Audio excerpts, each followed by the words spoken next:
అబ్బబ్బా! ఏందిరా సామి! కొత్త సర్కార్ వచ్చిన కాంచెల్లి రైతులకు గోసలు దప్పుతనే లేవు గదా!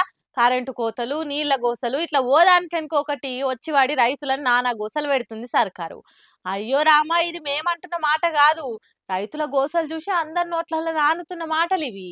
ఏమైంద్రో అందరిగిట్లా నడి రోడ్డు మీద కూర్చొని ధర్నా చేస్తుర్రు ఏంది కథ అని చూస్తుర్రా ఏముంది మన సర్కార్ మల్లె కార్యం వెలుగబెట్టిందో అనుకుంటుర్లే ముచ్చట కూడా అసొంటిదే కాకుంటే వాళ్ళ తిప్పలంతా నీళ్ల గురించి మహబూబాబాద్ జిల్లా నెల్లికుదురు మండలం పార్వతమ్మగూడెం గ్రామ సమీపంలోన్న ఎస్ఆర్ఎస్పి కాలువకు నీళ్లు విడుదల చేయాలని రైతులంతా గిట్ల రోడ్లెక్కిర్రు. పోలీసోళ్ళు చుట్టుపొడుతోళ్ళు వచ్చి ఎంత నచ్చ చెప్పినా మేమీడికెళ్ళి లేవ్వం ఏం చేస్తారో చేసుకోరి అని తెగేసి చెప్పిర్రు. ఇక అట్లా రోడ్డుకు అడ్డం కూర్చునేసరికి ఏడికాడ ట్రాఫిక్ జామ్ అయింది. ఇంకేముంది తవ్వపంటి పోయేటోళ్ళు కూడా వచ్చి బతిలాడితే మా బాధలు మీకేం తెలుసు, నీళ్లు లేక మా రైతులు పడుతున్న తిప్పలు అంతా ఇంత కాదు, ఇప్పుడు సంబంధిత అధికారులు వచ్చి హామీ ఇస్తేనే ఈడికెళ్ళి కదులుతాం అని డిమాండ్ చేసిర్రు.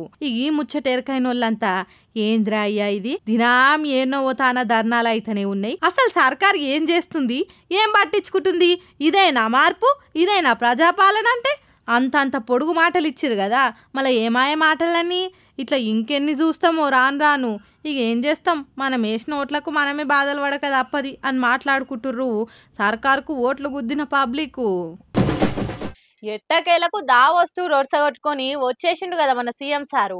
మళ్ళీ ఏమేం పెట్టుబడులు పట్టుకొచ్చిండు, తెలంగాణ ఆలత్తు ఇప్పటి సంది ఎట్లుండబోతుంది అని కండ్లు కాయలు చేసుకొని ఎదురు చూస్తురుగా పబ్లిక్ అంతా. మరి ఇక ముచ్చట్లేందో ఆర్చుకుందాం పాన్రి. బస్తీ మే సవాల్ ఇప్పటి సంది తెలంగాణ ఆలతే మారబోతుంది. అందరికీ మంచి రోజులు వచ్చేసినాయి, ఏం పికర్ చేయకురి, ఏది కావాలనంటే అది మీ కాళ్ళ కాడనే ఉంటది.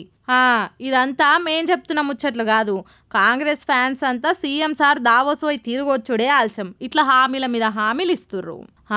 సీఎం రేవంత్ సారే దావోస్ పర్యటన నడిచింది కదా, ఇట్లా ఎంపీలు ఎమ్మెల్యేలు పార్టీ అభిమానులంతా ఎదుర్కొర్రు. అసలే సారు 1,78,950 కోట్ల రికార్డు స్థాయి పెట్టుబడులు తెచ్చిండని భూమి మీదనే కాలు నిలుస్తలేదు పాటోళ్లకు. కానీ పబ్లిక్ ఏమో ఈ ముచ్చట తెలిసి గుర్రుగారని గులుగబట్టిర్రు.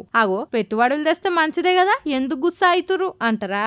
ఏం లేదులా, ఇచ్చిన 6 గ్యారెంటీల హామీలు గంగల కలిసి ఆ కొద్దో గొప్ప ఇందిరమ్మ ఇండ్లు అన్నారు, ఇప్పుడు అవి కూడా ఆగం కథలే ఉన్నాయి. అర్హులైన దళితులను పేదోళ్ళని ఇడ్సబెట్టి ఇండ్లున్నోళ్ళకే ఇచ్చిర్రు. లక్షల మంది అప్లికేషన్లు పెట్టుకుంటే కనీసం 1000 కాదు కదా 100 మందికి కూడా చక్కగా రాలే. ఇల్లల్కంగానే పండుగ కాదన్నట్టు ఏదో మీది మాటలకు ఇంత పెట్టుబడి అంత పెట్టుబడి అని చెప్పుడు కాదు, మొదలైతే ఇచ్చిన హామీలు చక్కగా నెరవేర్చుర్రి, అటెన్క అప్పుడు ఆలోచన చేద్దాం ఈ పెట్టుబడుల గురించి అని మాట్లాడుకుంటా గులుగుతుర్రు చెయ్యి పార్టీ అభిమానుల హంగామా అంతా చూస్తున్న పబ్లిక్.